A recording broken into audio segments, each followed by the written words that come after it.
Ugh.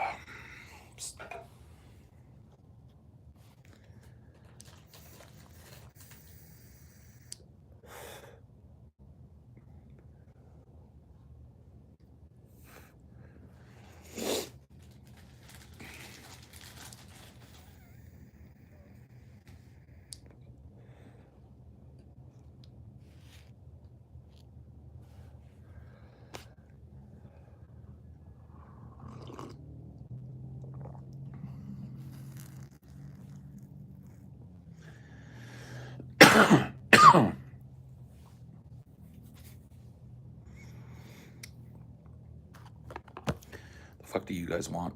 What do you want? Dude can't even start a live stream without you people showing up? What do you want?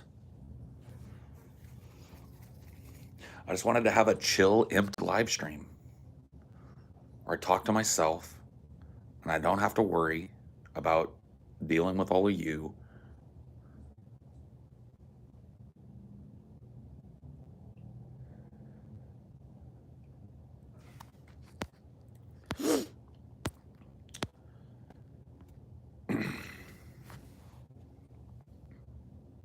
Bait's not working. I took a crumb of Amelia's Belvita cracker and I sprinkled it on the table over here as bait for the few flies that are out today. Oh, I see one.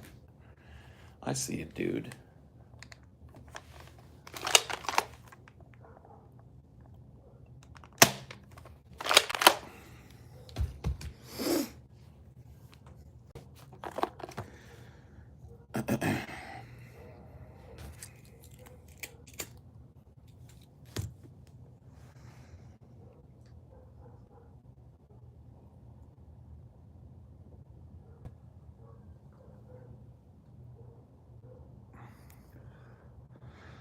I like to keep this handy for close encounters. Yeah.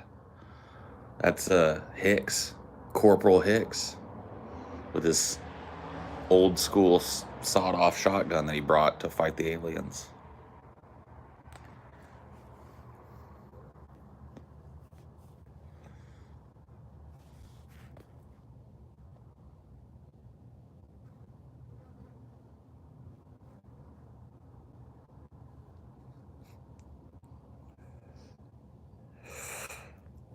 Oh man.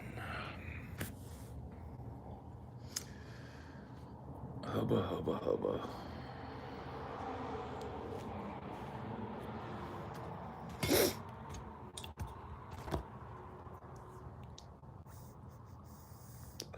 I wished for an empty chat and I got it. Look at it. Yeah.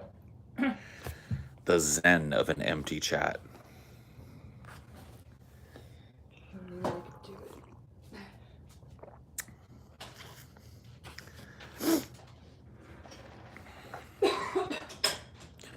Did my own CK3 run as that same start. Made TJ king of all North Atlantic islands. Hey, there you go.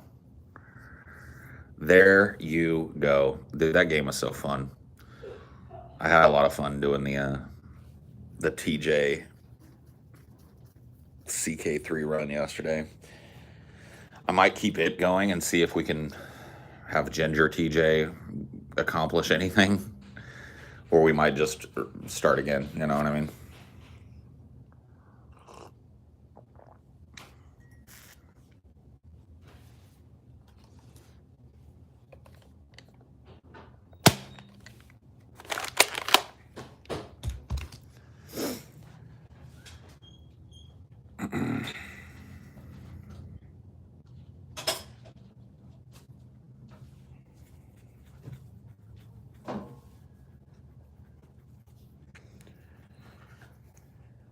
Sergeant Salt Gun, yeah. Yeah, we can do Kaiser Scotty. We'll have to put him in Germany somewhere. Or Russia, yeah. But yeah, we'll do a Kaiser Scotty. Maybe we'll just try doing everybody, you know what I mean?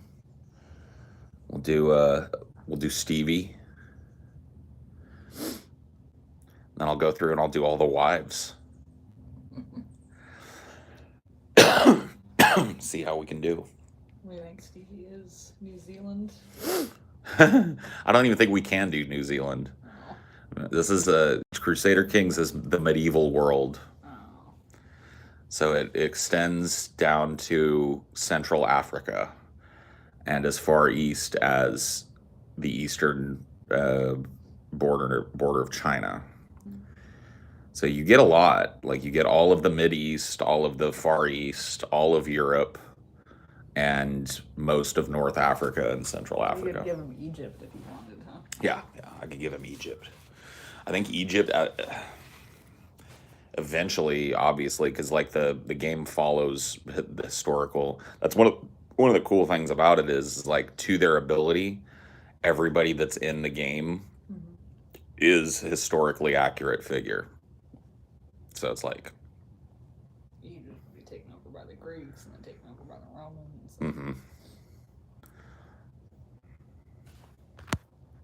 New World DLC will be added at some point, most likely. Probably not. I would guess not. Crusader Kings 2, which I had, it did its entire life as a game and never expanded it. They did do a possible scenario called the Sunset Invasion that everybody hates, where it's this, I don't know, like crazy, possible historical event where the Aztecs figured out that there was civilization in Europe and made boats and they invade. But that's the closest you get to like a Western society. Thanks, Jared, for the $5. Yeah, I severely doubt that they'll do a New World DLC in Crusader Kings. There's not as much history, like documented history there. So That's the problem.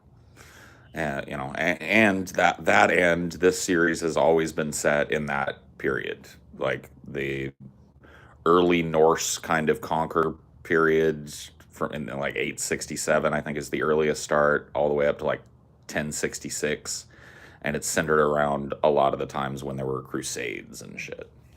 1066 is like when the first Norse like poked at America, and they're like, meh. Yeah. They're like, ah, you know what? Whatever. We made a little camp over here, but we're going home. I mean, the conquistadors decimated the Aztecs on home territory. I can't imagine that Monty's first invasion would have gone well if had he picked any place in Europe. See, I don't know. Think about it. The Sunset Invasion thing happens in Iberia. So they invade the Iberian Peninsula. And at the time that the Sunset Invasion mod happens, it's like the Reclamation or whatever. So Europeans are engaged in war with the Umayyad Caliphate, which had most of that, like controlled most of Spain. And then they invade in the middle of that. So I think Montezuma, you know, had he been able to bring his warriors to Europe in mass at a time of great political turmoil, might have been able to carve out, like, maybe not conquer Europe, but carve out like a settlement for the Aztecs in Europe. Think about that shit. Like that would have been fucking nuts. People hate that mod though because it's just like they show up and they decimate Spain and it changes the whole political thing, makes a bunch of chaos in Europe and causes a bunch of war. And a lot of the more fun stuff in Crusader Kings happen during times of relative stability. Like war is not the most fun thing about it. You saw when I was having to run my army around and run away and come back and do strategic strikes and shit. It's fun, but the real fun stuff is like the decisions that you make as a leader, trying to like keep yourself from metagaming. That's one of the hardest things for me is like when I create a ruler and I give him all these traits and personality quirks and stuff, I might know what the best decision would be, or I might think I know what the best decision would be, but trying to like role play and say, well, yeah, but this king is fucking sadistic, so he's gonna torture this guy, you know, and that's what makes it fun. You know, you try and write out these different personalities, and that's really what the game is about. The game isn't about conquering Europe. It's about your family dynasty surviving. Like what happens to you and to your descendants as Europe tears itself apart in war. And You explored that Aztec thing a little bit in your historical what ifs episode. yeah, mine was a little different. It was like, what if Montezuma had, or the Aztecs had, reacted really violently to the conquistadors, rather than kind of being in awe of them? What if they had mercilessly attacked them and driven them back?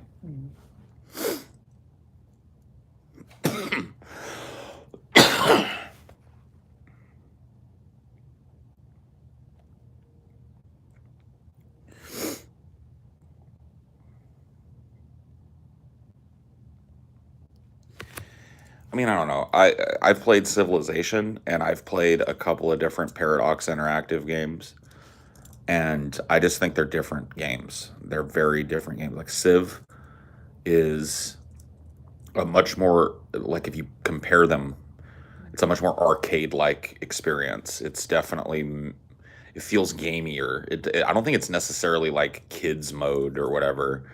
It's just less involved. And then you take a game like Victoria or Europa Universalis is another big grand strategy game by Paradox, people that make Crusader Kings. And it's just, I don't know, there's a level of strategic detail in those games that's not present in Civ. And a level of historicity in those games that is just not present in Civ. Civ is all about taking these rulers with their kind of different, I don't know, different personalities and different styles of rule, throwing them on a randomized map and seeing how they interact with each other. Paradox Interactive games are all about taking history and recontextualizing it. It's working a little bit. Huh? It's working a little bit now. Yeah, they're starting to fucking get the scent.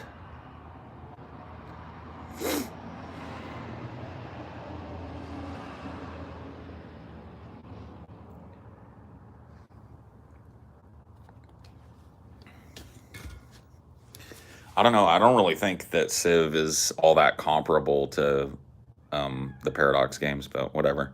I feel like they're obviously the same type of game, grand strategy or 4X strategy as they call it, but beyond that, I really think they're just completely different games. Not really even comparable. I like Civ. I like Paradox games. I think any grand strategy game is boring if you don't, I don't know. Like for me, the part of those games that's fun is the role play aspect of it. So if you pick, like if you're playing Stellaris, which is Paradox's grand strategy game in space, it's, all kinds of different alien races, and galactic domination is the word of the day. Like if you're playing a species whose primary action is to invade and eat other species and consume them for, power or whatever, and you play against that, that's how it gets boring. I think people get bored playing grand strategy games because they metagame too much. They're just like, oh, this is the best decision that I should make at this point, and this is the decision I should make at this point because it has the best opportunity for a good outcome. It's like, what are you doing? Like, yeah, if that's the type of character you're playing and that's the, fucking conclusion that character would come to naturally, but if you're playing some weird race of, hive mind dominating cannibalistic fucking weirdos, you don't send a fucking, diplomatic emissary or whatever the fuck, you.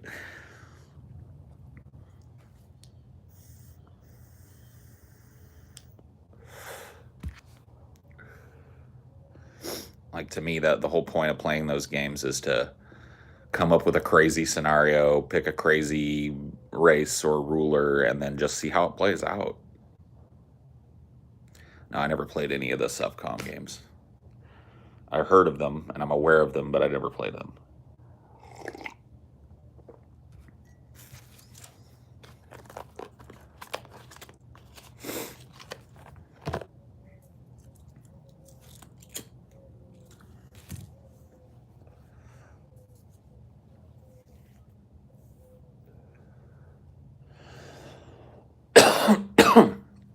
One of the things that I like about Crusader Kings is that those kind of goals are emergent.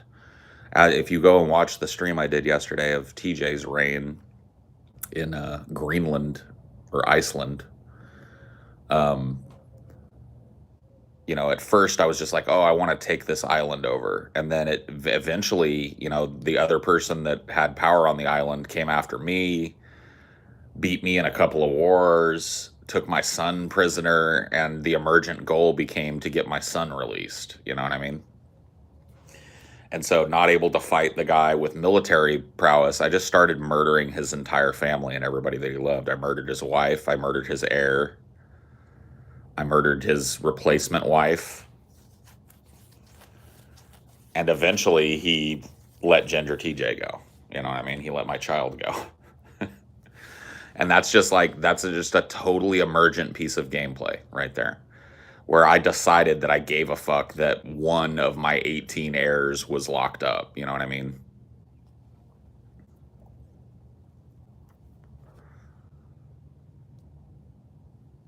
There's actually a Game of Thrones mod for Crusader Kings that changes the map into a map of Westeros and changes the houses and the dynasties into minor and major houses from the Game of Thrones universe. I played it in Crusader Kings 2. I don't know if one exists for 3 yet, but that's kind of cool.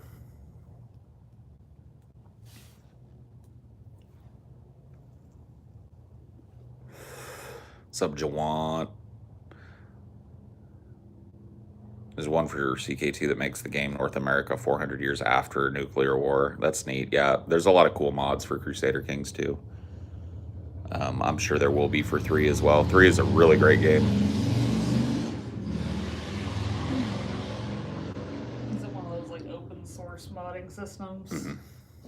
Like they make it easy for people. They give you modding tools and shit, and people make mods for it. Like they encourage it. How like New Vegas is, where it's like they got the Nexus mods or whatever it's called now. Yeah, I think you use the same kind of thing to mod CK2. It's on Nexus or whatever. But yeah, no, love that game. Love like just the thought process of it. It's a really, you can pause it, you can have it go as slow or as fast as you really want to, and so it's a game that doesn't. I don't know. I like playing games that require you to be immediately attentive and immediately dexterous. You know, the most recent one of those that I really got into and beat was Ghost Runner. Really liked that game. But there's something to be said for a game that you can just like sit and let your brain do the work and not your thumbs, you know. I like both style of games.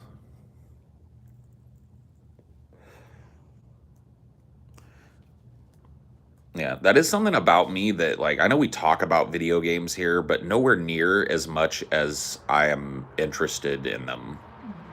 It's like a hobby of mine that I'm really interested in, and if I look back on it, I've played a lot of games, and I have a perspective that kind of covers all of modern video gaming. I just happen to be born right at the right time, and so I've been playing games forever, for as long as anybody. You know what I mean? That's kind of interesting to me. Is that like just from the sheer luck of birth, I happen to be born right at the dawn of commercial video gaming. And so I've played all of the old stuff and all of the new stuff. And I have that broad perspective of how it's changed and how it's gotten worse and how it's gotten better. And it's something I don't spend a whole lot of time talking with you guys about because it tends to be off-putting. Not a lot of people give a fuck about video games.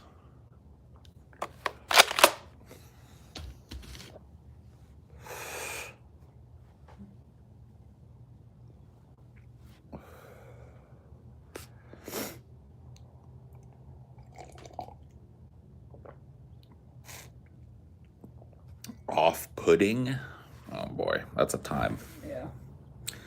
That's a fucking timeout, man. That's just bad. Bad joke. You probably shouldn't try to make jokes in this chat. Some people can. Yeah. And you fit off an attacking person with the salt gun, not unless you really just want to piss that person off before they fucking get to you. Like aim right at their eyes. You'd have to hit them in the eyeballs with it. If you could actually fucking surprise somebody and hit them in the eyeballs with a bunch of salt, yeah. But you definitely have to get that. And if you missed or they blinked, and it would just sting their face, and then they're going to be pissed. And then they're going to come kill you even harder. So no, I would not say that this is a very good weapon to deter, an attacker or whatever, unless that attacker is a fly. In which case, yes. Yeah, you have way more luck with pepper spray than salt. Yeah, just get some fucking bear mace and call it a day. Yeah, pepper ball pistols. I mean, the cops use those pepper ball fucking things constantly. And you can buy pistols that are non-lethal, deterrent-based type of weapons and shit. It's just like, for me, a lot of the scenarios that you imagine needing a weapon for self-defense in, mace just seems like it might be a bad thing to have, because if it doesn't work, you're fucked. You know what I mean? It doesn't. I've seen people get maced and stop immediately, and I've seen people get maced and just keep coming. You know what I mean? And so it's just like, tasers are kind of like that too. Like tasers aren't as like effective as they make it out to be. Well, it depends, right? If you've got a taser that fires, if you get one contact into them, but the other one is kind of on them, they're going to get a little shock, but it's not going to be enough to fucking stop them. It's just annoying. So tasers, once again, like the closer tasers, like the ones that are meant to be where you have to jab the person with it, those work pretty fucking uniformly. But it's also dangerous. Right. You have to be that close to a person, and if that person's got a knife or something, you're fucked, right? The other type of taser, the one I talked about, the ones that shoot, I mean, yeah, if you get both contacts buried into a person, they're not going to be able to resist that. You're pumping so much fucking voltage through them. It's going to... Dealing with so many clothes and movement and all that. Yep, dude's dodging around, wearing an overshirt or something. You get one contact in, and it just pisses them off. And then reloading those fucking things, you're done. You have to take the little cartridge off the front, pull another one out, slide it in, pull the thing off the front before you can shoot again. It's like... in that time, somebody has stabbed you to death. You know what I mean?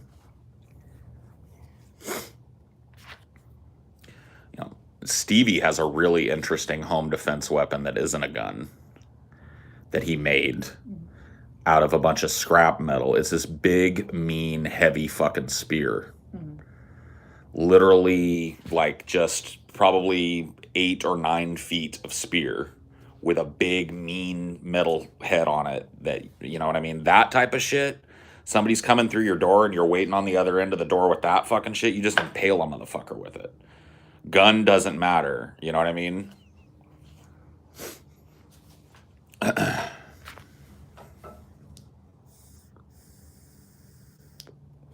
a nail bat. How do you feel about that? I had a bat as, like, when I lived in a neighborhood that was not great, which was for a long time. The condo that I bought was in a neighborhood that, was not wonderful. Had a lot of crime. And I kept a bat, a big wooden Louisville Slugger, right by my fucking door. My stepdad actually took his wood burner and wrote "the quicker fucker upper" on it for me. But I had that shit right by my door. You can see it in my earlier videos. Like, if you go back on my channel and look at my, I don't know, go like a couple of months. Yeah, the very first ones when I'm in the condo, you can see the baseball bat leaning up against the fucking near the door. And I had that shit forever. Did you ever use it? No. Never had to use it. Never even had to really brandish it.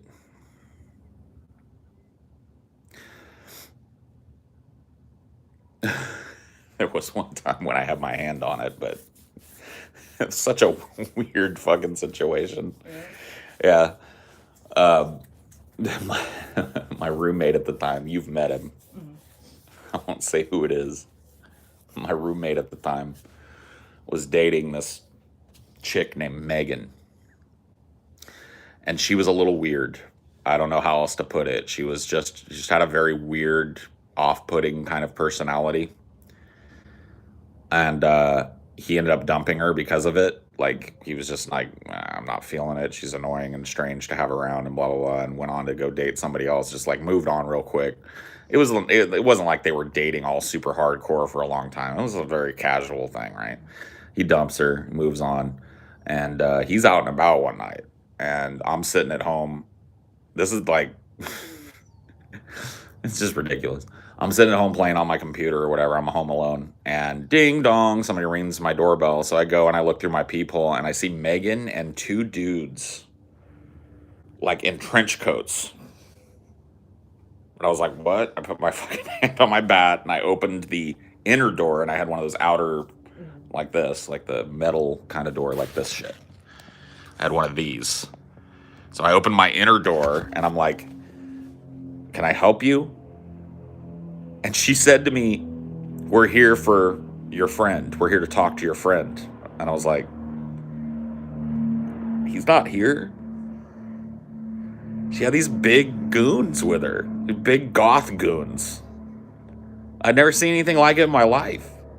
Two big old looming goth boys. And I was just like, had one hand on my bat, and I'm just like, "Look, dude, he ain't here, man. He's at work. I'll let him know you stopped by." Or just a big looming goth piece of shit, dude. They're like brothers. Maybe her brothers or like some friends of hers from high school. I don't know what it was. And they played Tainted Love by Marilyn Manson. Yeah. One of them had a boombox playing Tainted Love by Marilyn Manson. No, I mean, the story is just I told him that he wasn't there, and, they fucking asked me a couple more questions and then left. And then when he came home later that night, I was like, "Dude, you better watch your back." Megan is on the hunt with two fucking big gangly goth dudes, dude. I don't know what you did to that girl, but she's out for blood, man. She's got goths. They showed up here. If he was there, would you have said the same thing? No. I went and got him to see what happened. Maybe that's not the most bro maneuver, but I've always wondered what the thought process was. You know what I mean? Was she gonna have these two dudes like beat the fuck out of him or something? Because if that's the case, I would have been there. You know what I mean? So I definitely would have helped my broski out. But they could have also been like tough dudes that couldn't do shit. I don't know. They were pale and spindly. They were tall and thin, from what I could tell. They did not look like they spent a lot of time in the gym. You know what I mean? So yeah, I definitely would have been overcome by my curiosity as to how that shit would have played out. It might have ended in me having to whack somebody with a bat or something, but whatever. Yeah, it was definitely Eric Harris and Dylan Klebold. Showed up with goth goons. I didn't even know that there was such a thing as goth goons till that. Megan wasn't goth. That was the thing that weirded me out about it, is that Megan was very like, I don't know how you would describe Megan. Like kind of mousy and nerdy. Not goth at all. She didn't wear like anything that I would call goth. Didn't. I mean, I feel like nerds are probably more adjacent to goths Yes. than jocks. So. Well, I know that for sure because I had a lot of nerdy friends in high school, and a couple of them were gothy. Not like full blown Vlad the Impaler goth, but you know what I mean. Goth-esque. And yeah, there's definitely a nerd goth crossover. So I guess that would explain where she got the goths. What I want to know is what led her to call those specific goths, and what was her plan? She didn't leave any shit, did she? No. She wasn't living with him. Like they never dated like really seriously. They fucked. She would come over and they would fuck. He'd go out on dates with her and shit, and he'd go over to her house, I guess, and fuck. But like that's as far as it got with them. They dated for like a month. And he finally succumbed to her weirdness and was just like, all right, I can't. He believes in nothing, Lebowski. Yeah, they sent the nihilists after me. Uli Kunkel. Never answer the door at night, always drama. Dude, that's so true. Dude, I remember when I lived in that condo specifically, there was a lot of night knocks on the door drama that I ended up having to deal with because of my roommate. He was a mess, dude. His personal life was just not, he's just a mess. I had that. I had the goth show up. I've told you guys about Yoshi, the other guy that he was pissed off at him because he was fucking the guy that I don't even know. I don't know what their deal was. Yoshi thought he was dating this chick. This chick was in love with my roommate, and there was a love triangle. So I told you about that one. Yoshi, just like a little fat Japanese kid that I went to high school with, showing up and fucking discovering the wobbly H upstairs and shit. And then there was that same girl showed up late at night one night when he was out and about, pounding on my door. And because it was her and I knew her, I let her in, and she's fucking like pissed off. She's like, where is he? And I'm like, what are you talking about? Where is he? Asking after my friend. And I was like, dude, I don't know where he is. He's out. And she was like, I'm fucking blah, blah, blah. I'm staying here. I thought he was dead on the side of the road. He's fucking ghosted me. I'm not taking my calls, blah, blah, blah. And so I just was like, whatever. Post up, I guess. Just sat on my couch and waited for his ass to come home. I went to bed before he came home, so I don't know what ended up happening with that, but just drama. I've never had anybody come pounding on the door for me at night. You know what I mean? I've never had that. Never had somebody come looking for a piece from me. You know, there were threats of it after Yoshi. That whole Yoshi thing went down and he didn't get to beat anybody's ass. I heard through the grapevine, because we had some, the same kind of friend group, and I heard through the old Madeira grapevine that Yoshi and his friends were talking about beating my ass. And so I just put word back out on the street. Like, what you do in that situation is you either don't respond to it or you put word back out on the street. And I basically, from the person I heard that from, that Yoshi and a couple of his buddies wanted to beat, because I was covering for what was going on or whatever the fuck. The truth of the matter was, my roommates were upstairs double teaming the woman he loved. And I lied to him about it. And he wanted to beat my ass for it. And so he put word on the street that got back to me that he was looking for me. And I just put word back. I was just like, just tell Yoshi he's on site. Tell Yoshi him and his dumbass friends are fucking on site. And if I see him, I'm going to fuck him up. And I never saw Yoshi. You know what I mean? Never had any problems. Sometimes you got to put word back, Well, I mean, talking shit about, like, oh, I'm going to beat this dude's ass is fucking pussy shit. Yep. Because he was saying he was going to come to my house. That's what got me, I think. It was just the I'm going to beat Paul's ass thing. But he was saying he was going to bring his boys or whatever over to my house to beat me up. And I just told him, like, oh, I see you around my fucking, I put the word out. I see you around my fucking pad, and I'm going to beat your fucking ass. Point blank. And he was a fucking pussy because he was all talk. I mean, yeah, of course. Nothing ever happened. Never saw Yoshi after that,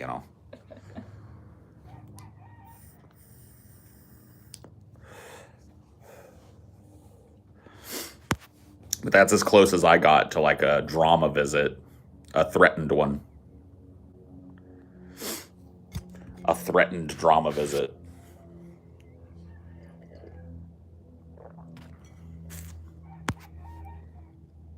It would be more threatening fucking going out in like a yellow banana hammock with a fucking plunger. Just yeah, creep dude. them away.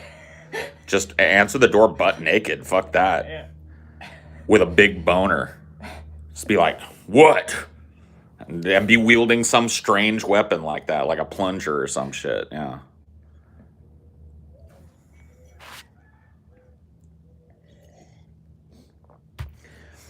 Yoshi, like, that's the thing with Yoshi is like his mouth should never have been running. And I'm not a big Billy Badass guy, but Yoshi was like well over a head shorter than me and just this little rotund Japanese kid. He was going to get fucked up. And you know, he had friends and shit that were jocks and stuff, but I went through my fucking Rolodex and I was like, is there anybody that's going to come over here and fucking risk getting their ass beat for Yoshi over this fucking shit that's been going on since high school? And I was like, no. So I was like, this is really just Yoshi mouthing off. So I just put word back. I see you in my neighborhood and I'm going to fucking beat your ass. That was it. End of that. End of that little fucking drama. You gonna get baited? He's on your coffee cup right now. Not anymore, he isn't. You got filthy coffee.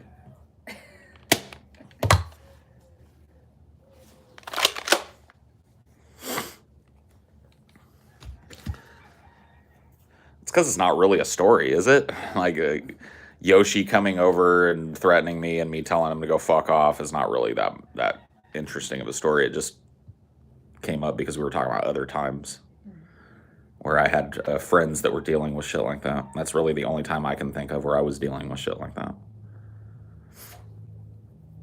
Had somebody that wanted to kick my ass or whatever the fuck.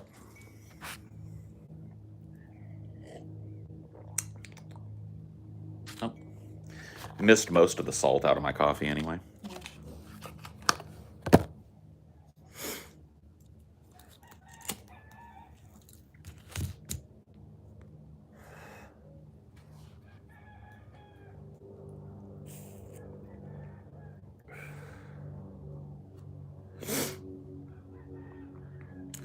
Yeah, dude, the whole Smash Brothers cast.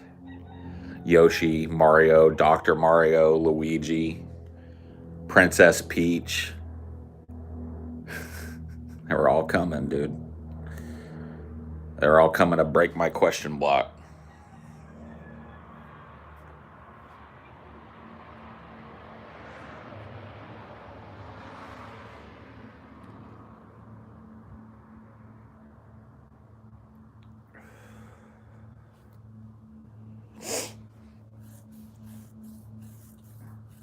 It's pretty stupid to do stupid shit over cheating, but it's like that lizard brain shit. Yeah, there's a lot of ego and shit wrapped up in it, and you know, I can relate. I've been cheated on and shit, and I know how it feels. I know that immediate reaction of like, I'm gonna beat somebody's ass. But ultimately, like, I don't know. I don't think it's worth fucking going to jail for. Just, you know, you catch somebody cheating on you, consider it a gift. Be like, all right, well, now I know what this person's about. Now I know what kind of person I was dealing with all these years. A liar and a cheater and a scammer and a fucking piece of shit, you know? And make that a learning fucking thing.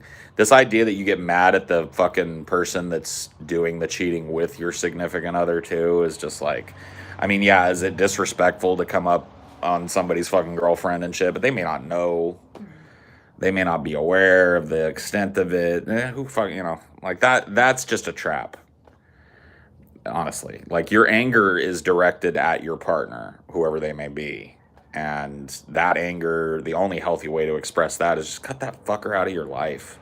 Cut it out like a cancer and let them go fuck whoever they want. Everything else ends in acrimony or possible prison. So just, you know, quell the lizard brain, swallow the fucking ego, and just shoo that person out of your fucking life. It's better that way.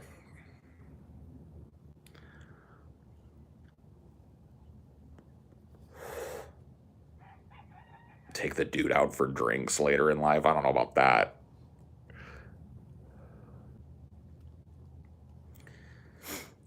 Yeah, I don't know.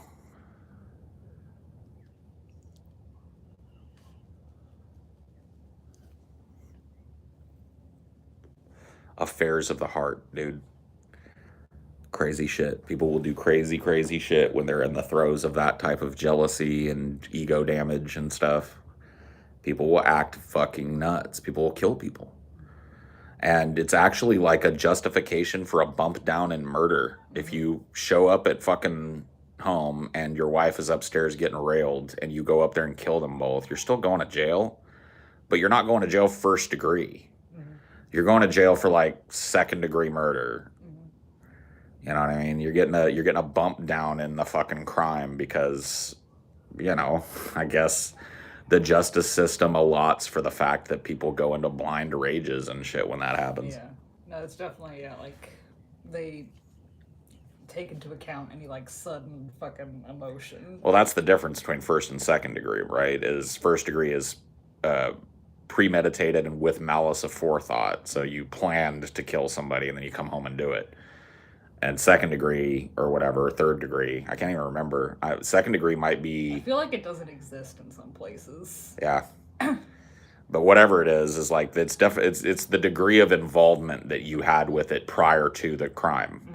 So if you planned out killing your wife, that's first degree murder. If you come home and catch your wife getting railed, that's second or third degree murder. Because you didn't have lots of time to premeditate it. You were in the moment, you grabbed a gun, you killed them. Which is a weird metric our justice system has. I think it makes sense. Yeah. There is a difference between like, I'm gonna kill this bitch and planning it and fucking going through with it and having all this time to go, all right, this is not right, stop it, and plowing through anyway. And then that moment of heated passion where people kind of fucking... Yeah, I guess I feel like it's more likely to repeat if they plan it first. Like Yeah. if they have less issue with death, they're more likely to do it again. I think, yeah. I think it shows a person that is capable of setting aside what we consider to be basic human morality to pursue something that is against society's rules versus, I think it shows that the same thing in a crime of passion case, but I think that you're right. I think that that person flipping out in the moment is less likely after they serve their term to come out and plan a murder, you know what I mean? Whereas somebody that shows that they're willing to wait for 2 months and engage help from other shadowy figures and shit, like that's a whole different ball of wax there. That's a different kind of crime.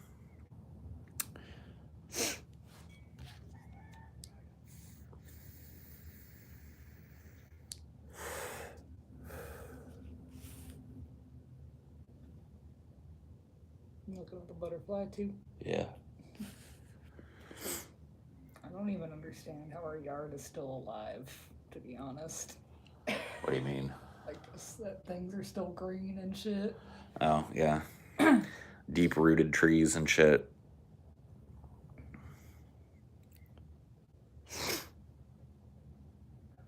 Yeah, go get you some fucking food, Fly.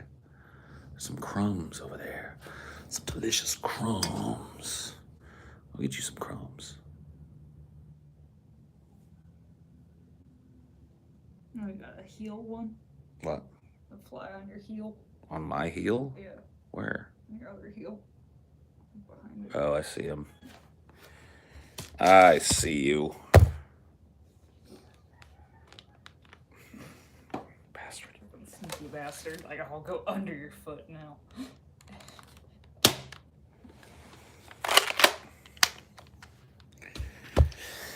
Ha. Hiya. Wachaka.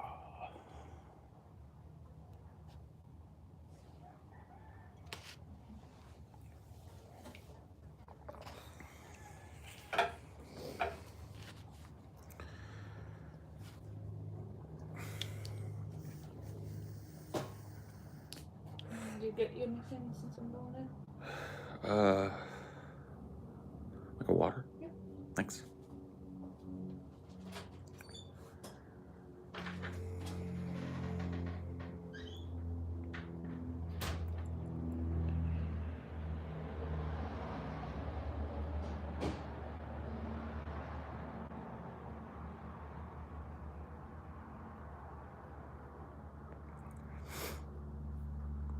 The mines at Minolta. From the mind of Minolta. From the mind of Minolta. From the mines at Minolta.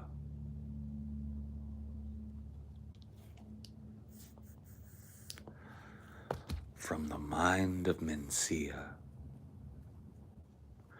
100% a winter person. I actually get really, really bad seasonal affective disorder during the summer. I fucking do not. I don't do well in the heat.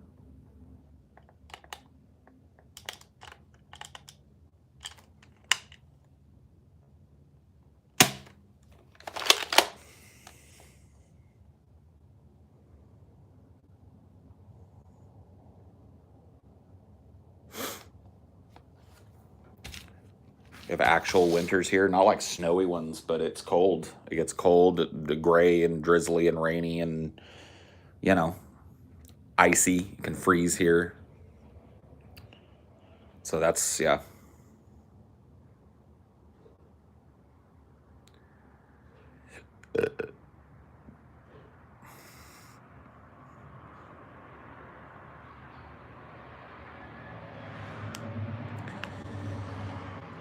Yeah, the heat sucks and the sunlight sucks for me.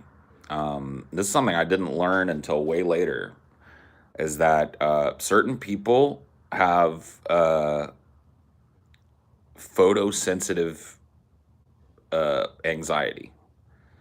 So, anxiety responses triggered by photosensitivity.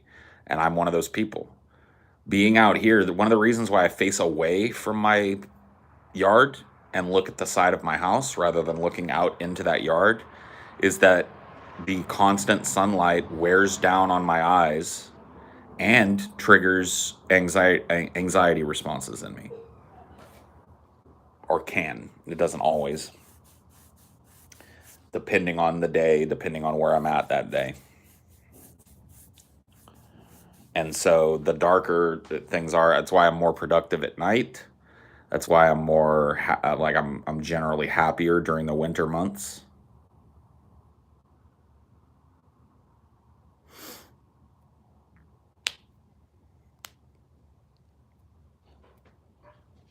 Yep. I get headaches from bright sunlight, especially reflecting up off of concrete and shit or off of surfaces. Hello, Dinor. You got locked in the bedroom. Got walked in? Oh no. Thank you, honey bear. You're welcome. You got walked in the bed. He must have followed you through the bathroom and then just. Yeah. I didn't know that door was closed.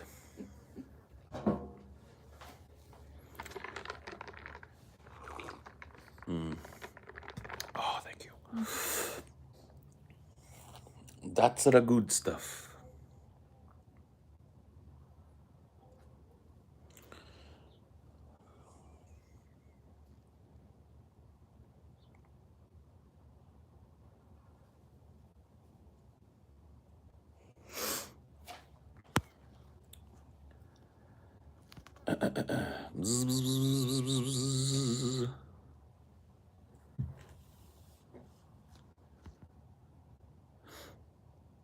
Yeah, that's why I wear sunglasses a lot when I do the show. Is sometimes those lights, and I have lights too that I can fuck with and change the brightness of and stuff, and it doesn't matter. Like I sometimes just having those lights pointed right at your face, just too much. I gotta dim it.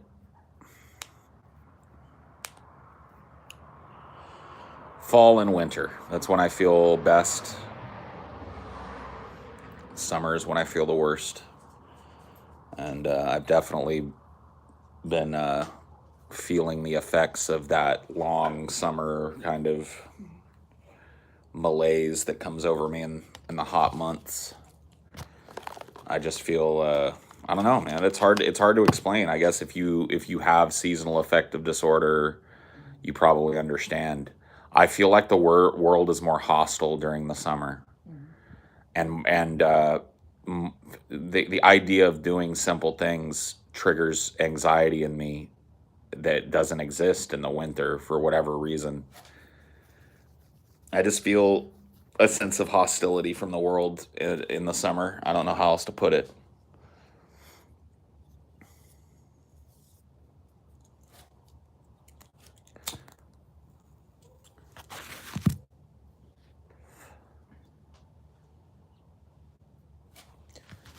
You have the opposite of what I think most people have, like for seasonal depression. Like a lot of people in Washington have it. Yep. But it was the opposite for you. You felt better with it. I felt way better there. That was one of the greatest things about living in Washington for me, was that the ratio of nice sunny days to cloudy rainy days was perfect for me. Because it's not necessarily having a bright sunny day or a hot day, it's having 6 weeks of nothing but that. I come outside, every day feels like the last day. It feels like I've just like that's another part of seasonal affective disorder, I think, for me, and probably for other people as well, is that the weather and the way that the world looks when you walk out into it being the same every day creates this sense of fucking malaise in you. There's no variety, there's no fucking, it's just the same hot, bright, shitty day that it was yesterday. And guess what tomorrow's going to be, and guess what the next month is going to be. And that knowledge is just, I think, what leads to a lot of that shit. Well, I like changes of weather. I like a variety in my days. I like waking up and realizing it's raining. You know, not every day, but just some days. Like going to bed on a day like this, where there was not a cloud in the sky, and then waking up and it's raining. That type of shit happens in the winter here. Doesn't happen at all in the summer. It's every day is the same. Every day is the same. Big, giant, empty blue sky, baking radiative heat, very little wind, just nasty high temperatures every day, every day, every day, every day, every day. For months, for like 4 months straight. And at the beginning of it, I'm fine. You know, when we transition from that more wintry kind of cold weather to this hotter weather, I'm okay for a couple of months. But after about a month or two of this shit, it kicks in with me. And my mental state goes, I get depressed. I get fucking just this sense of malaise comes over me. And it happens every fucking year. Like if I was an ultra rich person, I would probably summer somewhere that was more wintry. Oh yeah, if you go to the southern hemisphere, then you can just get nothing but winter. There you go. Like, oh shit, summer up here, I'm gonna go down south. Yep, just bounce back and forth.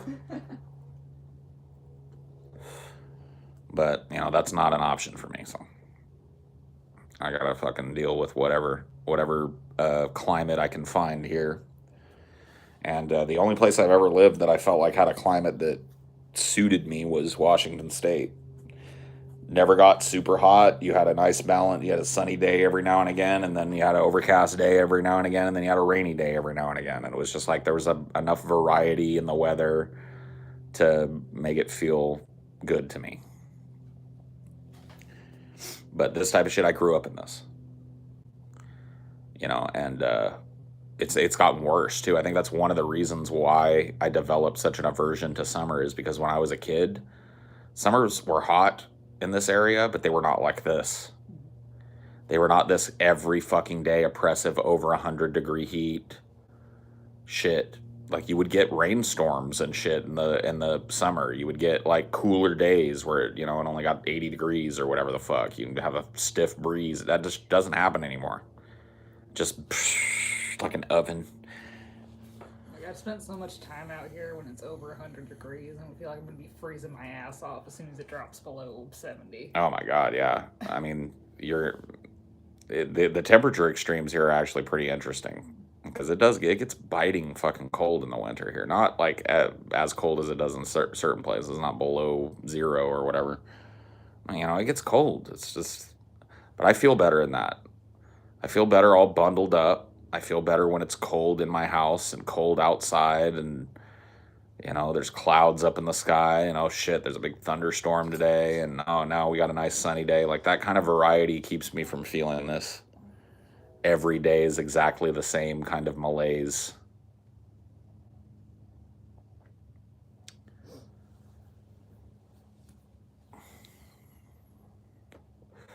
Can always put on more layers, yeah, and sweat my fucking balls off. No, thank you.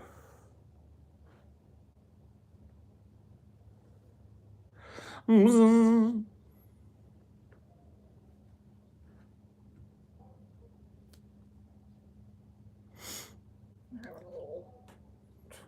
fucking thing right now. Oh yeah, having a troll invasion.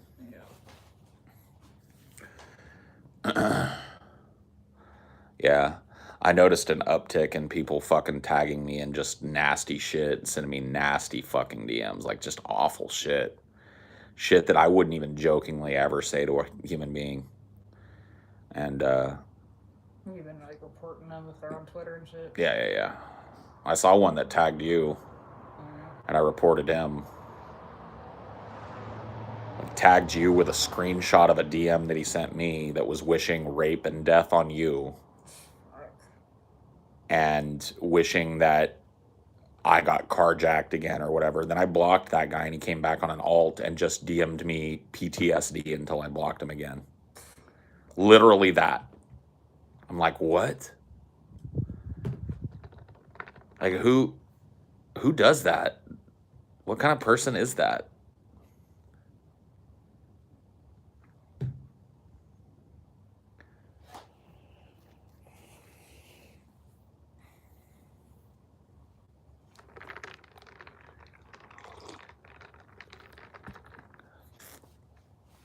Not a happy one, yeah. That's for sure. Probably mad about being banned from Highdeology. I've never been that mad about something in my life. Yeah, like it's not fucking hard to hit the little plus button and fucking try again. Not only that, but it's just like, fucking who cares, bro? This is what I'm talking about, terminally online people. This is a symptom of the terminally online. This is definitely a person that has been raised in the false reality that is the internet, where what you say doesn't have consequences and shit. Somebody fucking said something like that to me in public, they'd get a mouthful.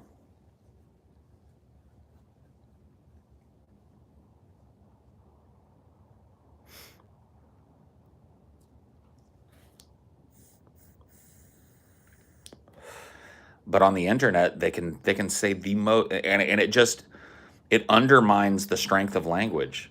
The most reprehensible, disgusting fucking things that you can think of. And there they are. Over and over and over and over and over and over and over again. A big part of their day. Think about that. A big part of their day is thinking of reprehensible, shitty things to send to a person. It's like, what?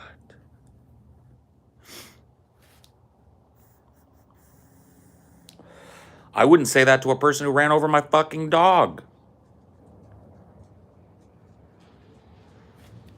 Like, fuck, man. I can't relate to that level of fucking negativity at all. Like, and I'm a fucking mean bastard. I'll say some nasty shit to a person, but fuck me, man.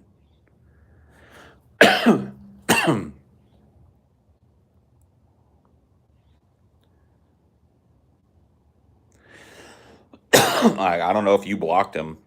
I feel like I didn't even see it, but I look at your mentions. Yeah. Let's see. Look at your mentions, because if the problem is I replied to Kamala Harris, so like I've just been buried in that for the past couple days. Oh Jesus, yeah, you probably just missed it. It's a dude that tagged you in a fucking post that's a screenshot. Oh yeah. And if you can find it, I'll read it to the people.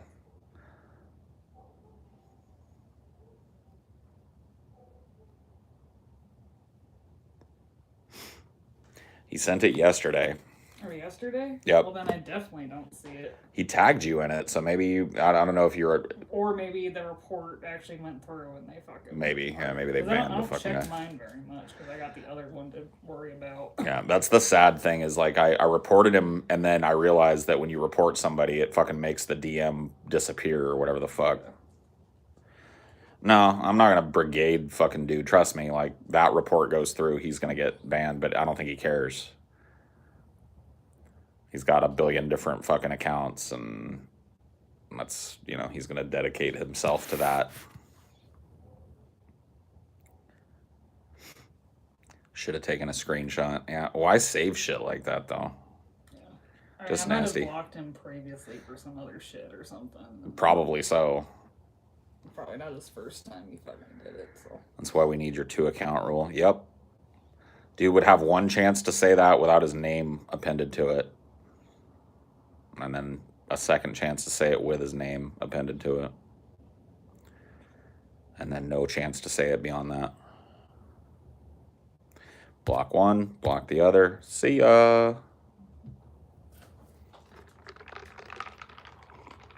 It makes you wonder, like, how many politicians have alts. Oh my God. Dude, politicians, this is something that's crazy. Politicians are running ops every fucking day. Creating fake opposition on their Twitters to respond to. Oh my God, it's happening every fucking day. And I can guarantee you, they caught somebody, didn't they? Yeah, I feel like I remember it was like a mayor or like like he forgot to switch to an alt. He was pretending to be like a black lady or something. Yeah, just like out trolling and like building narrative. Like that's another reason why why something like my idea needs to happen. And it really underscores the point is like the public square has become a nightmare landscape. It used to be a place where people that knew one another from all around would fucking gather. You knew the guy standing up on the apple cart was old Joe Smythe that owned the fucking farm, the apple farm on the edge of town. He's having a talk about taxes. We're going to hear him out. Everybody that's standing out there, I know you, you're the blacksmith, you're the grocer, you're the fucking laborer, I know you people, I see you in our town, I see you, and I'm here in the public square, I'm putting my face behind this opinion. You want to fucking shout me down or throw a tomato at me, you're putting your face behind that action. That's how it works, and the internet has become a nightmare where the person standing on the apple cart is wearing 15 masks and everybody in the fucking audience is wearing 15 masks. Even the people that look like they're real, there might be 3 other people in the audience that are them making some completely different fucking argument than they are just to stir up fucking drama and shit. There's no way to have any fucking idea that you're actually talking to a human being that's engaged in fucking discourse. And not just there to fart or throw a turd at the stage, and then you look out there and they just disappear. They're gone. You know what I mean? Like that's what, and the internet is the public square now. Nobody goes and grabs their fucking apple cart and goes downtown and fucking stands on it to yell anymore. Nobody listens to that shit anymore. It happens on the internet. But the internet is fucking plagued with these people for whom the anonymity of the internet does strange and disgusting things to their fucking psyche. And look, dude, that's as deep as it goes. It's not just going out there and triggering people, going out there and yelling nasty things you would never say, to saying nasty things about a person's wife that you would never say, nasty things about a person's fucking little dog that you would never say. It's not just about that.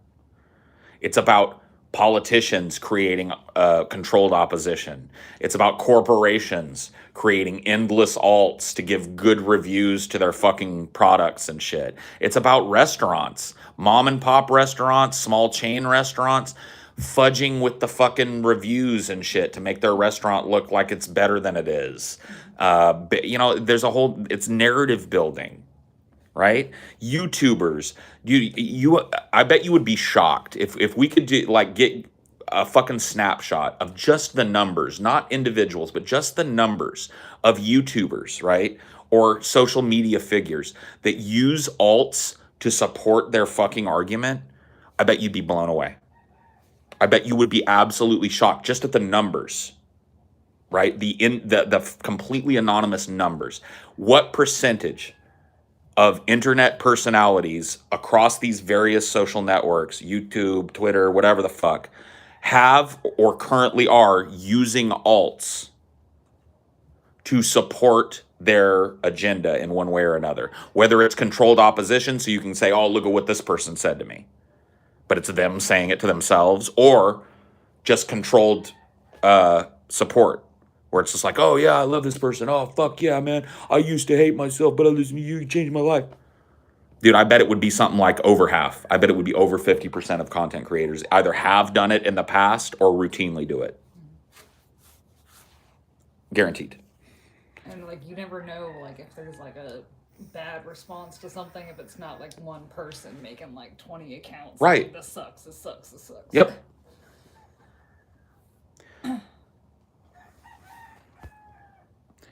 I learned that the hard way. How do I thought it was a few people talking to me? Turns out that was this one dude who turned on me and admitted it. Creeped me the hell out. Oh yeah.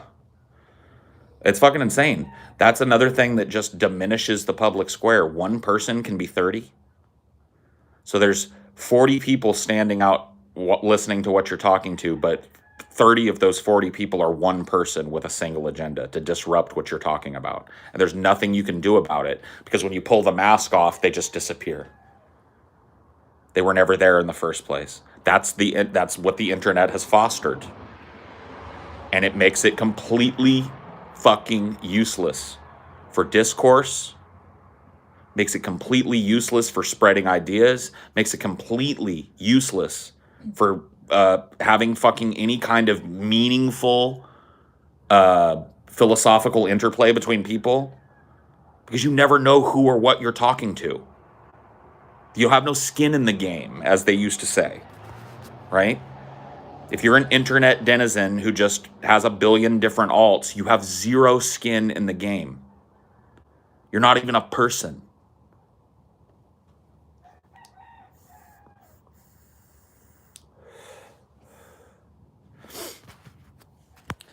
Is that you, Jason? It is Jason. He's All right. been getting on my nerves a little bit, but I know it's Jason. Yeah, well, only timeouts for Jason now. And I think I banned his one that said just Jason. Yeah. Don't be a douche, Jason. If you're nice, I'll give you your wrench back so people can't fuck with you. You've been gone for long enough. You had your timeout, and now you're allowed to come back. But only if you quit annoying my fucking mods. What did you say that was douchey? I don't know. What did he say that was douchey? Just kind of being off topic on a couple things. Yeah, quit being off topic then. You're annoying people, Jason. Don't annoy people. Give me Jason's wrench. I'll give you the fucking ban hammer you ask me again. Yeah, it's what you didn't say, Jason, that pissed me off.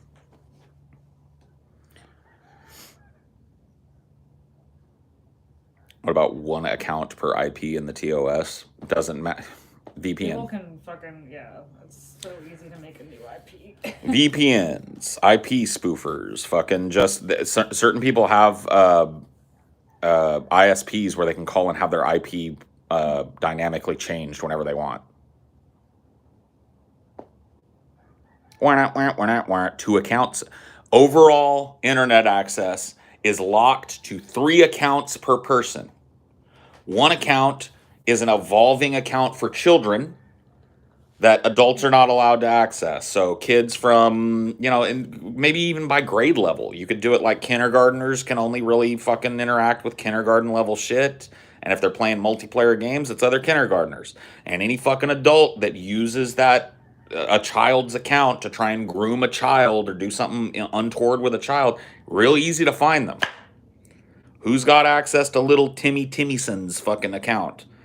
Older brother, mom, dad. Let's go do some investigation to find out who did it. Oh, it was the dad. Jail for you, buddy. So it's not open season on fucking kids, right? So you That you got that aspect of the internet. Then when you turn 18 or whatever we decide is the fucking age, boom, you got 2 accounts. One of them is anonymous. People, click on it. They don't see anything about you. You can put whatever you want there. I am a troll, LMAO, fuck you, inward, inward, inward, inward, inward. You're going to get blocked. You can't come back with another one just like it. You've got one other account to deal with, and that account has your real fucking name on it.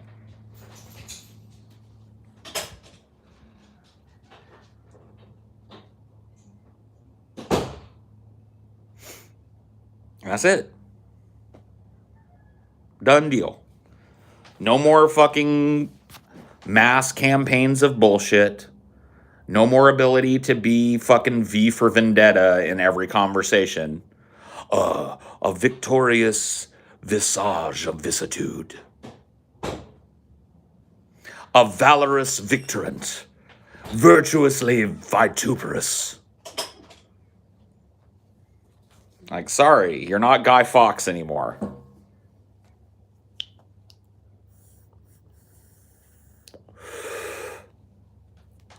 Would be weird because every now and again I play with Kale online in games.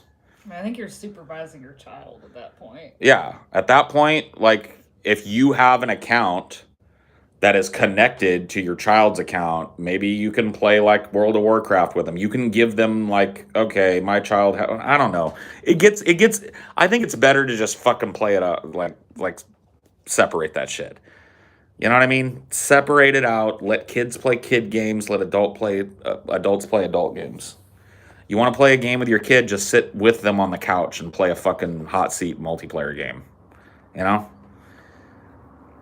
Because that's the space in which a lot of these people are abusing children. They go into these games where there are adults and kids alike, and they fucking find a kid, and they groom a kid.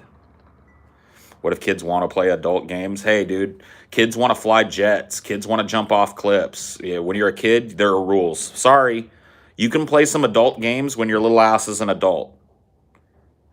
You can access the adult internet when your little ass is an adult. While you are a child, there are certain things you don't get to fucking do. Sorry.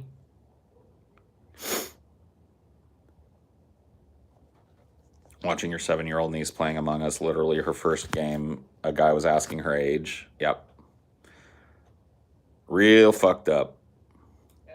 I mean, it's the online games that have any kind of chat feature. Yeah. That's the most dangerous form.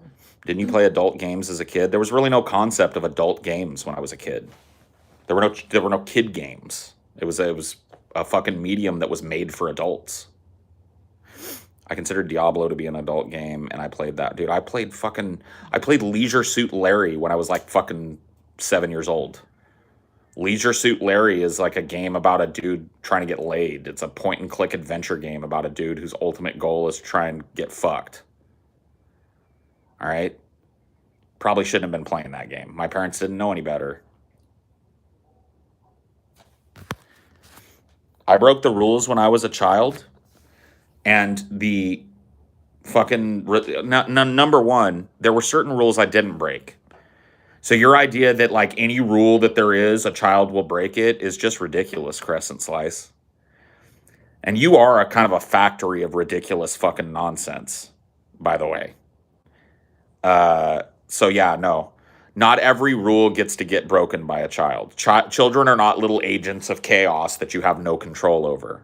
And if you think that, you were probably raised by somebody who plopped you in front of the fucking internet and didn't pay any attention to you. And I feel bad for you because of that. You're also primarily talking about internet games. Like, if you're fucking booting up, like, GTA, but not online, then it's whatever. Yeah, there's no way to fucking, if you as an adult think that your kid can handle GTA and you want to let them play it, nobody's going to stop you. Just don't turn on the online. Right, the online features are disabled. Pop your whoop. Go kill hookers after you fucking fill up your health by getting a blowjob from them. I don't give a fuck. That's the way you want to raise your kid. No, because the parent putting a password or something on it just kicks the door open to the fucking kid's account being used to manipulate other kids and fucking blah, blah, blah, blah, blah. You can't do it.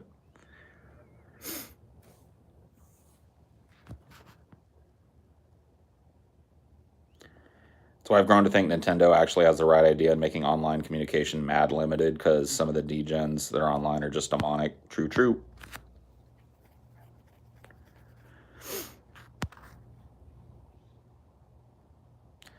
I think I'd be more concerned about a world where video games and online use are regulated by an overarching governmental body. You mean the world that we live in now? Do you think there aren't overarching governmental bodies that regulate the use of video games and the content of video games and how people use them and police the interactions of people? Yeah, they're just not doing it to protect children. Because they're trying to do so in an environment where one person can be 100,000 people. Yeah. They can't. There's no way to enforce it. So you're afraid of what already exists. It's just incompetent the way it exists now. And you're arguing that we should keep the incompetent way of doing it rather than moving to a way where those overarching governmental bodies can actually take action to protect discourse and protect children on the internet. There's a bunch of different organizations that regulate everything you're talking about. Video games, the content thereof, how they can be released, where they can be sold, who can play them, what the rules of the online interaction are, what the cutoff age is for online interaction. All that shit is in there. It's just incompetently done because there's no way to fucking enforce it. So you would rather stay in that.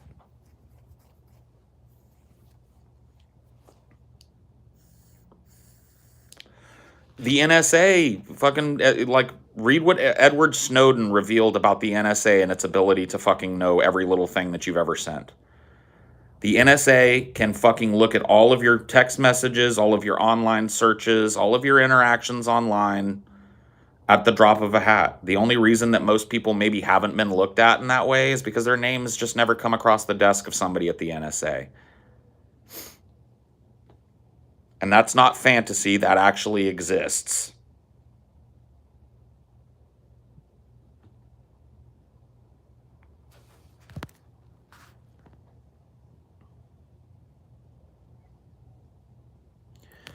Dude, the Wild West days of the internet have been over. We're not in the Wild West anymore. Now we're in the corporatized version of the internet and the same problems that existed in the Wild West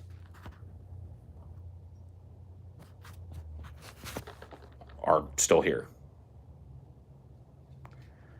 They can somehow turn off the camera on phones that are turn on. Yeah, they can listen to fucking any phone. It was revealed that police have a program that they can use that pings your phone off of a TV that's a smart TV and reveals your location and the location of everybody that's in the room with you. Yeah, there's no way to turn GPS off on your phone. Nope. Even if it's like literally off. It's still on. And people are afraid of like changing the internet. It's like, it's already here, guys. You're already being watched. It's just incompetently enforced. Let's put some competence in the enforcement. In order to do that, you have to take away people's ability to be 10,000 V for Vendetta fucking 4chan trolls. They just can't exist. Give them an anonymous outlet, so if you want to make fucking political speech or philosophical speech that you don't necessarily want appended to your personal life, you have the opportunity to do that. And so long as you're not a total fucking scumfuck who's using it to shit on people, you probably just use that persona as your online persona. There you go.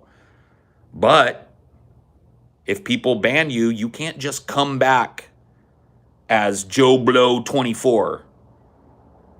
You know what I mean? You can come back as fucking Paul Parkey and wish death and rape on somebody with your name. Or you can shut the fuck up and move on and find somebody else to interact with. You see what I mean? Solves that problem. Solves the problem of people preying on children. Solves the problem of discourse on the internet not being real, because you can never know if the people responding to you are real or fake or there to push an agenda, or if the person that created the topic in the first place is pushing the agenda. You don't know how many accounts they have, how much they're using, how much they're gaming the fucking system. It's just, right now, there's nothing to stop any of this. Foreign fucking governments interfering in our electoral process. This is just like widely accepted truth now. It's not even fucking fiction anymore. It's not fantasy. It's not Alex Jones level conspiracy theory. It's literally what's happening. Foreign governments are using internet fucking protocol, trolls, mass amounts of fucking fabricated accounts to try and influence our election by influencing public opinion. Would you say that like a appeals process would be necessary for like the biggest social media platforms? Well, I think with this is the fucking making of these types of platforms where people interact into public utilities. I don't think that you can have a corporation be in charge of overseeing what speech is allowed and what speech isn't. Because those very self-same corporations can use their power over the platform to push narratives. Twitter does it all the time. If there's a narrative that Twitter doesn't like, it gets fucking banned from the site. If there's a narrative that Twitter does like, it gets pushed to the forefront. That can't be. There has to be. We have to preserve the ability for human beings to talk to other human beings. That's really what this comes down to. Take out all the other fucking portent. All that stuff is on the side. Here's what's at the center of it. Human beings can no longer talk to human beings. Our primary mode of coordination as leftists is the internet, but we don't know if we're actually coordinating with people or a dude that's got 35 alts. That's a problem that has to be fucking addressed. And it's not gonna be unless people fucking start agitating for it, unless people start talking about it, unless people set aside their notions of this can't be done and start thinking about the benefits of it being done. And realizing that if the story of America when it comes to inventions is anything, is that people that said it can't be done get proved wrong over and over and over and over and over and over. Men on the moon. Can't be done. Boom, we put men on the moon. Horseless carriage? What? Can't be done. A transcontinental railroad? Nothing like that has ever been done. Done. I think they thought that like going faster than 30 miles an hour was like gonna murder you or something. Yep. Man flying as an albatross doth? Ridiculous. Done. Teleporting a man's image across space and time? Ridiculous. Done. A farmer in America invented that one, by the way. Wasn't even a scientist. A farmer. One of our fucking farmers invented television. You're welcome, but this other shit can't be done. An internet where people can have discourse and be assured that they're not talking to the same person pretending to be 30 different people? Pish posh, cannot be done. Too much needs to be done to make that a possibility. It's like, fuck. Here you are again, Mr. Naysayer. Let's set aside everything that could fucking happen because you just can't conceive of how it could happen.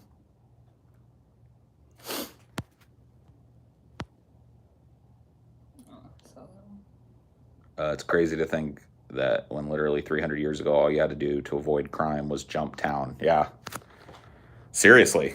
I mean, but that was harder than you think because jumping town means leaving behind everybody, your whole support network, your family, your friends, the people you know in the town, the people that know you as a business person or a farmer or a laborer in the town, and going to another town. See, now it's easier. Being anonymous in a town is easier, like in terms of just the people that are walking around. But it's way easier for law enforcement to know where the fuck you are now.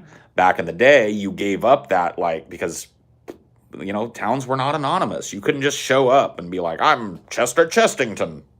People didn't know who you were. You had to fucking establish a whole new life. Yeah, there was no, like, fucking, like, Indeed.com where you could apply for a job while you're not living there. Right. No way to look at, like, what the political situation is or what the roads look like in this area or what kind of houses are available. You just gotta fucking, like, go to another town where you don't know anybody and hope nobody checks for you there. You know, so the impetus probably would have been not to just flee to the next town, but to skip to a different country or something. And in that case, you know, it's not as easy as you might think. But there were definitely avenues that people had back in the day that just don't exist now. You're already marked with a social security number. That's what I say to people who say, like, I don't want you government having blah. It's like, you're already issued a fucking number that sticks with you from the day that you're born to the day that you die. Even that system is like super incompetent because it's not a secure system to only have that many numbers. Well, no, and we're running out. Like we're eventually going to run out of fucking social security numbers and shit. And then you can literally just put in random numbers in that format and then you're impersonating something. Yeah. So tying your account to a similar type of system where you can't pretend to be another fucking person. You're born in this country, you have fucking 3 internet accounts. A Kinder account, 2 fucking grown-up accounts.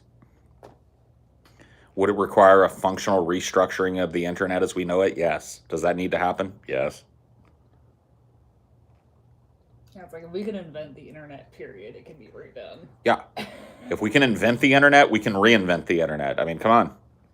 We're being such fucking naysayers and start thinking about what would actually make the internet change from this place where it's mostly just vitriol and in-groups to a place where you could actually trust that you're talking to a person. A place that disempowers negativity and social manipulation by people whose agenda is to just sow discord. Those types of people, like, think about it. Back in the day, somebody's giving a speech and some fucking dude out in the audience just starts screaming the N-word over and over again. If there's a group of people around that are interested in hearing out what that person has to say, they're going to take care of that problem. And they're also going to know who that person is. Oh, that's fucking Bill Withers. Lives up the street. Guess I'll be going somewhere else to get my fucking general goods because he's a fucking piece of shit. Can't do it now.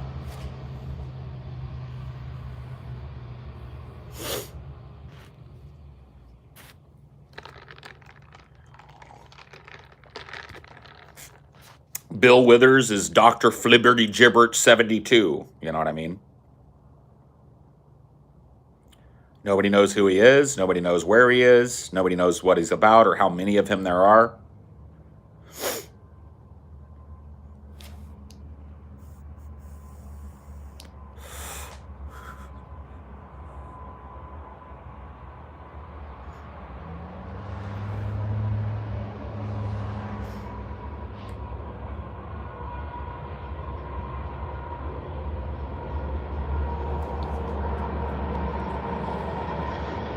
Government already has total control over the flow of traffic on the internet.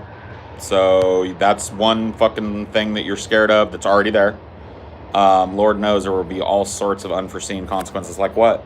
Like, once again, you are coming from a position where you are mistakenly thinking that you have some sort of anonymity on the internet. You don't. Not to the government. To me, you do. I don't have the resources to type in your screen name and get a long list of other screen names that you're associated with on the same email address, and then use that to cross-reference other email addresses and find out what your real name is and where you are. But the government does. So what are you afraid of again? What already exists? Go ahead. This seems like a really self-defeating argument, but you typed out a whole paragraph about it, so I'll let you keep going. Go ahead. So you're afraid of a situation where the government has total and complete control over the internet, like it does now. Okay, go ahead.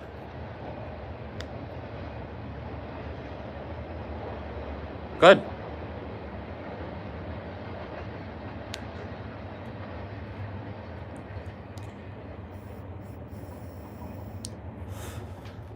This could embolden them to censor even more thoroughly than they do. How? If they want to censor your ass, you're gone. What do you mean embolden them? What tools are you giving them that they don't already have? Knowing who you are, they already know it. Being able to shut you the fuck up on the internet if they want to, they can already do it. Being able to gaffle you up if you do illegal shit on the internet, they already do it. So what are you afraid of? You already live on that internet. If you really, like, dude, you might be having like a scary moment. Are you a person that really thinks that because you're behind a VPN, people can't see what you're doing? Please tell me you don't believe that. Please tell me you're not one of these dudes that just turns on Opera's VPN and does shit and thinks that nobody knows that they're doing shit. Bruh.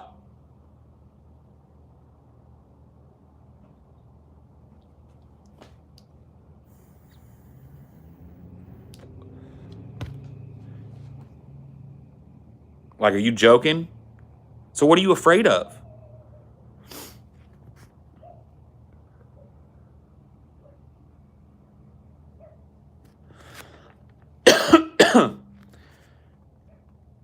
Some fascists can go look up where you live now.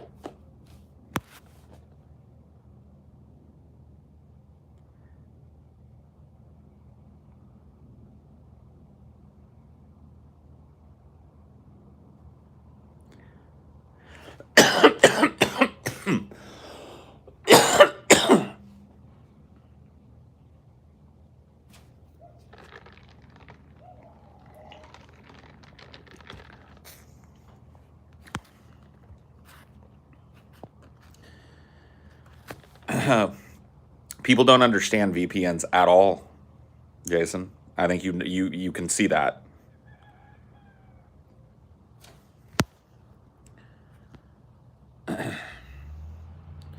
I'm not going to be for giving over the reins to a government as corrupt government. It's really not so bad as it is. It could be a lot worse. You do not have any reins to hand over. They have always had the reins. The internet is a DoD project. A DoD project. Developed by the American military. This is not something that you ever had the reins of. You're not a script kiddie. You're not anonymous on Fortune because you're behind your Opera VPN. These motherfuckers want to look at what you've done and everything you've done. They've got it. So what are you afraid of again? You never had the reins. Your little LARP group over on fucking Fortune never had the reins of the internet. You're standing in Disneyland talking about how you're going to break the rules. You never controlled it. You never had power over the rules. You never had influence over the design. What are you talking about? I'm not for handing over the reins. They already have the reins.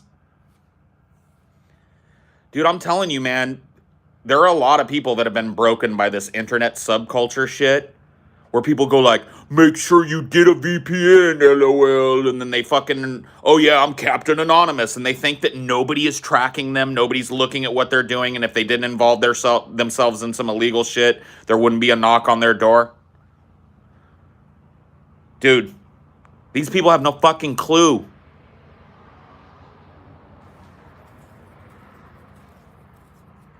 Kids, let me tell you something. No matter how fastidious you are, what you say and do is tracked on the internet. The internet is wholly owned by the government. Wholly owned and operated by the government. Everything you've ever done is on a list. Everything you've ever looked at is on a searchable list. This is fact. Doesn't matter how careful you are, doesn't matter how sneaky you are, how many different alts you use, and how many different VPNs you bounce off of, you're donezo. Get over it. I'm not going to hand over the reins to the government. The government has the reins, fuckface. They never let you even touch them.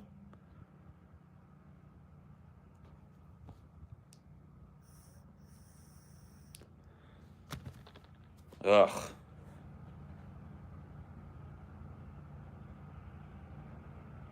Government knows everything about you.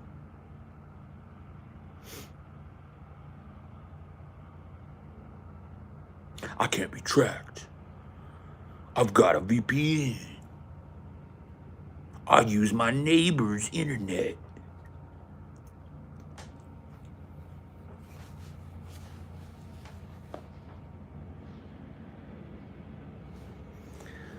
So once again, Who wants to fearmonger some more about how they don't want to hand over control of the internet to the government and use that as an excuse for not changing the fucking way the internet works?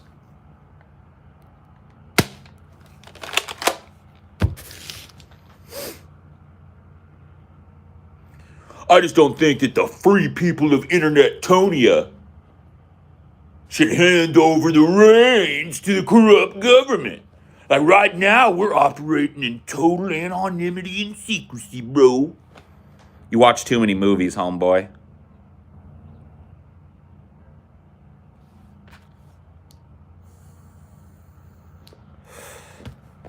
You watch too many movies, homeboy.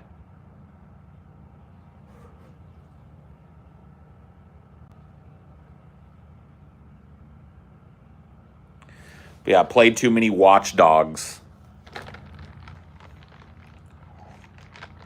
It's like they go looking after you. Like, say you do some shit and they go look after you, and your name is like, you know, Dildo Face McGee 27 or something, and you're super anonymous. It's like they're gonna run up against you and they're gonna be like, yeah, we looked into this guy. He's a total ghost, man. No trace. We tried to backtrace his internets. It just led to a dead end somewhere in fucking Kazakhstan, man. This guy's a ghost. All because you fucking have NordVPN? Get real, bro.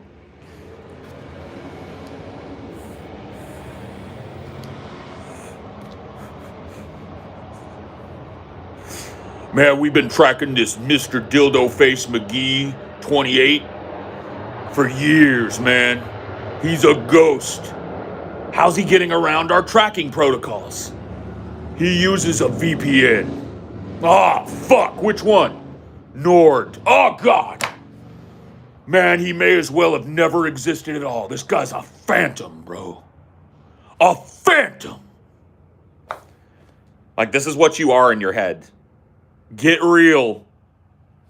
You never were a ghost. Every dumb fuck thing that you've ever said or done on the internet is on a list. Right next to your real name, homeboy.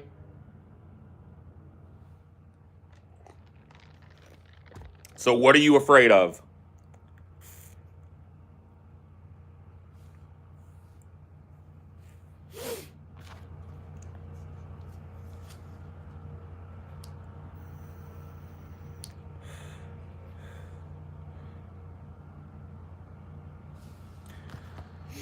You know what you should have done to stay anonymous in the US? Don't be born. And even that might not be enough. Yeah.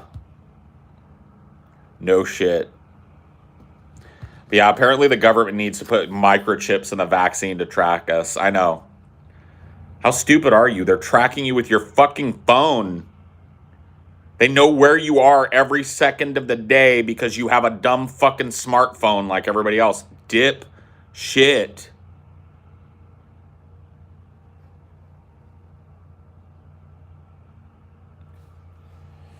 Oy vey, man.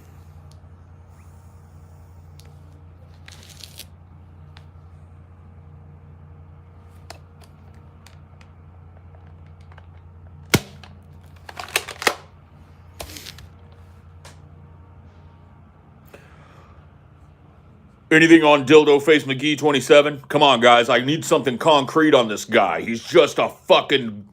He's doing everything, man. He's a troll. He's into whatever kind of fucking deviant shit he wants to be, and we just can't find this guy. I want some information. Morales, what do you got on this guy? Chief, he's a ghost. He's a phantom, Chief. Every time I try and look into it, I find another VPN. Who is this kid? What kind of VPN? Nord. Ah, the unbreakable VPN. Well, I tell you what. You keep working the code. You keep working the code. And find him. Chief, I've got some bad news. Oh, man. As if I needed more of that. It looks like Dildo Face McGee 27 also uses Tor. Oh! Tor?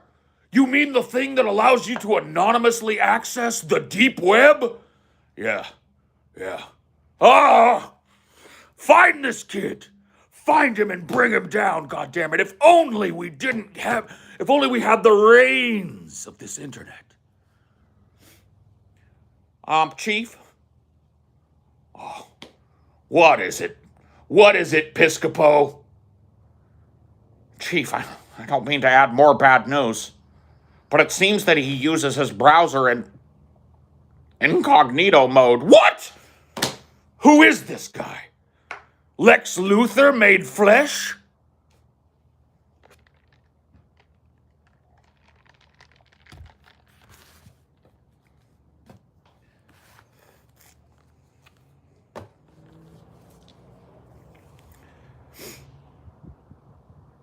That makes a back trace completely impossible.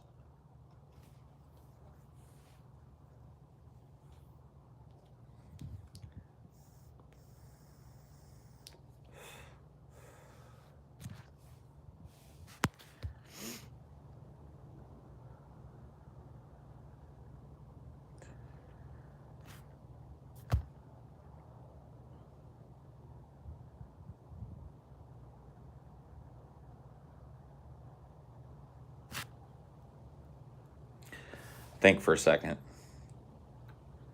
And then liberate your mind from the destructive patterns of naysaying. Start thinking about possibility. Stop thinking about why possibility is impossible. These VPNs claiming to make you anonymous are about as valuable as altcoins. Similar crowds of dorks, come to think of it. Yep. We almost had the guy, but he changed his Wi-Fi password. And there's evidence that he may be using his neighbor's lightly secured Wi-Fi connection as well. Oh my God. What is this guy? What government could fund such an operation? There must be 20 or 30 people working on this persona. All right. I'm starting a Dildo Face McGee 28 task force. This department will work on nothing else until we find this guy.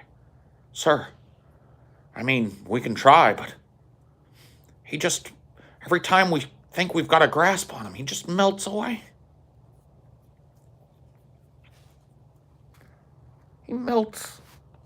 Please take my money. Thank you for the money. I appreciate the money.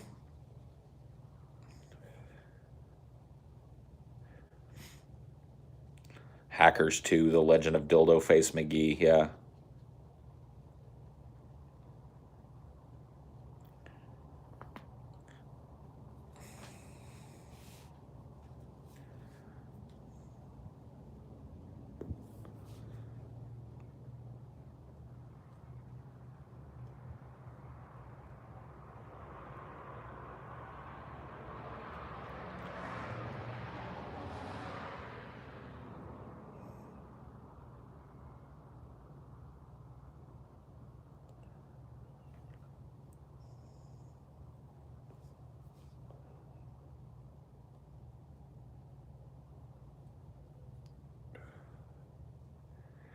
Dildo Face McGee, the man who was nowhere.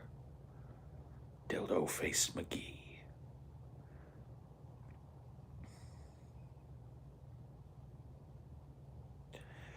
We started a backtrace, but he cleared his cookies. He did what? He cleared his cookies, sir. Where did he learn this? We don't know.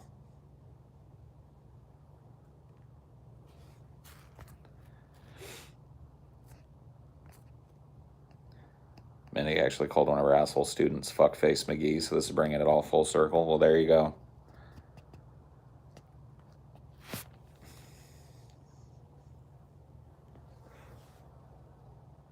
He's cookieless.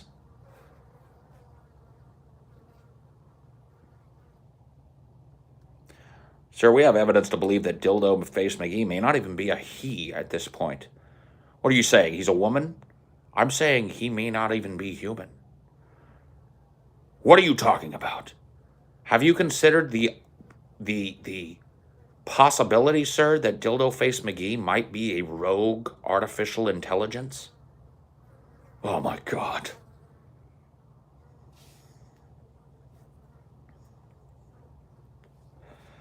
Created by the internet, by the very protocols that we use to try and investigate these things. An idea that took root in digital consciousness. What are you telling me? That he is the internet? A manner of speaking, sir. Yes. Dun dun dun dun dun dun.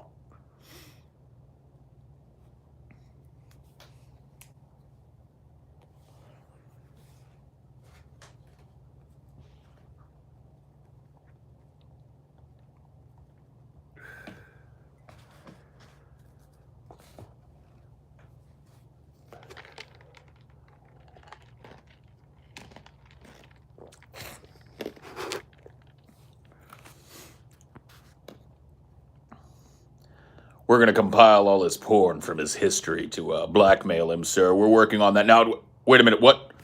He deleted it. He deleted it all! What do you mean he deleted it?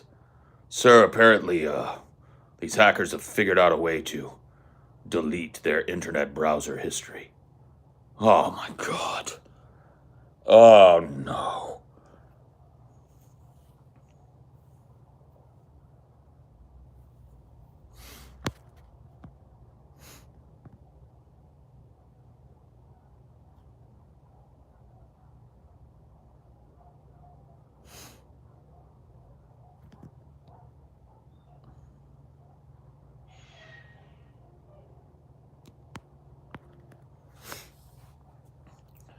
Well, if he deleted his internet history and all the pictures that we were trying to collect, then just go get them from his recycle bin. Sir, we tried that. And? You recovered all the information, right? Finally, let's find out who this guy is. Sir, he emptied his recycle bin. What? He emptied it? Completely empty, sir. There's not even the little gift with the waste in the basket when we looked. It was just an empty waste basket. What? Who is this guy?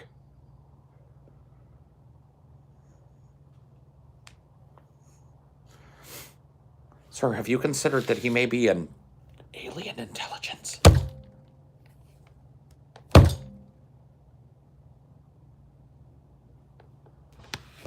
Alien? Cosmic, sir. A ghost in the machine.